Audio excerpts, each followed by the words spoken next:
Hello everybody, how are you doing? Doing well? That's okay. ازيكم عاملين ايه؟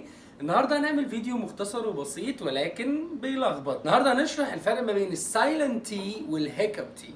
طبعا احنا اخدنا مع بعض قبل كده الفلاب تي وان ازاي احول الاي دي الى تي صريحه. النهارده بقى هناخد السايلنت تي اللي هي التي اللي ما بتنطقش خالص، والهيكب تي اللي هي التي اللي بتبقى عامله زي الهمزه كده.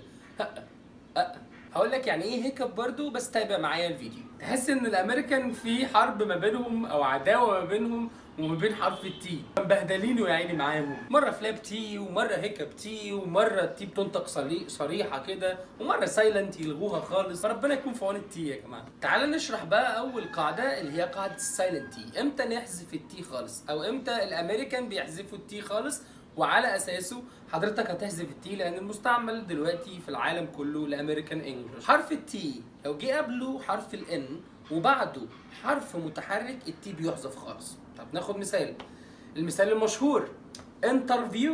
No, it's not interview, it's interview. interview. طب ازاي؟ التي اهي جايه قبليها ان وبعديها حرف متحرك فهتبقى ايه؟ محذوفه silent T فهتبقى interview. طبعا في الستاندرد انجلش بتبقى اسمها interview، دي مفيش مشكله تنطقها interview، ما فيهاش مشكله، وبرده ما فيهاش مشكله تنطقها interview، بس فيها مشكله تنطقها interview بحرف الطاء كده. مثال كمان زي ما اجي اقول center، it's not center it's center. التي جايه ما بين ان وما بين حرف متحرك جاي قبليها ان جاي بعديها حرف متحرك فهتبقى center، او في الستاندرد انجلش بتبقى center. مثال ثالث واخير international. international انا كده هحطها ستاندرد انجلش. طب عايز اطبق قاعده السايلنت تي عليها تبقى ايه؟ international. international تي جايه قبليها ان وبعديها حرف متحرك خلاص اتحفظت فهتبقى ايه؟ international. طبعا برضو ما اقولش يا ابني اتكلي على انتر، ما اسمهاش انتر، اسمها inner او enter، لكن ما اسمهاش انتر. اوكي، تعال نخش على قاعده الهيكب تي وازاي في لخبطه ما بين السايلنت تي والهيكب تي. تعال نشوف. الهيكب تي هي زي قاعده السايلنت تي بس في اختلاف بسيط. تعال نعرف بس الاول يعني ايه هيكب. هيكب يعني الحازوقه باللغه العربيه، ولكن باللغه المصريه يعني الزغطه اللي هي زي الزغطه كده.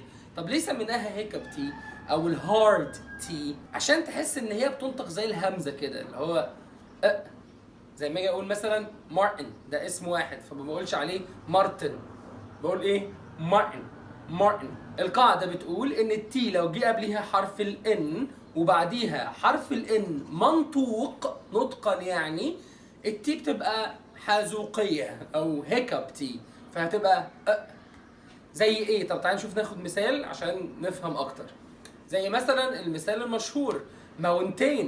No, it's not mountain. هو اصلا standard English اسمها mountain. طبق عليها قاعده الهيكب تي. احنا عندنا التي بتاعت mountain جاي قبليها ان وبعديها حرف متحرك، مش المفروض نخليها سايلنت يا مستر؟ لا، انا قلت ان لو جه بعد التي حرف الان نطقا. طب تعالى كده نشوف بعد الان بننطقها ازاي. نشوف المقطع لوحده اللي هو تين، اللي احنا بنقول عليه تين، هو ما اسموش تين، هو في الستاندرد انجلش اسمه 10. فالتي بتستبدل بحرف الهمزه كده، واللي بعديها AIN بينطق ازاي؟ ان، حرف الان. وهي دي التركية اللي هنعملها، ان لو جات لنا الهيكب تي المقطع اللي بعده بيستبدل بنطق حرف الان. اظن سهل. طب تعالى نطبق على mountain. التي احذفها خالص كانها مش موجوده، استعملها زي الهمزه كده وانطق اللي بعديها ان فهتبقى ازاي؟ شيل التي ان mountain. ايزي. تعال نشوف مثال كمان certain، وده نطق ستاندرد انجلش certain. طيب تعال نطبق عليها قاعده الهيكب تي في الامريكان انجلش فهتبقى certain. طب ازاي عملت ازاي؟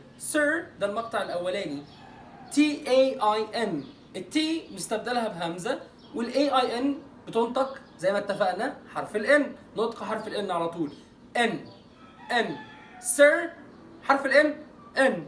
easy that's good. اخر مثال الكلمه المشهوره sentence. طيب المقطع الاولاني التي كانها مش موجوده، والاي ان سي اي تبقى ان والسي. انس انس سن انس. easy that's good. sentence sentence it's pretty good. اديك مثال كمان؟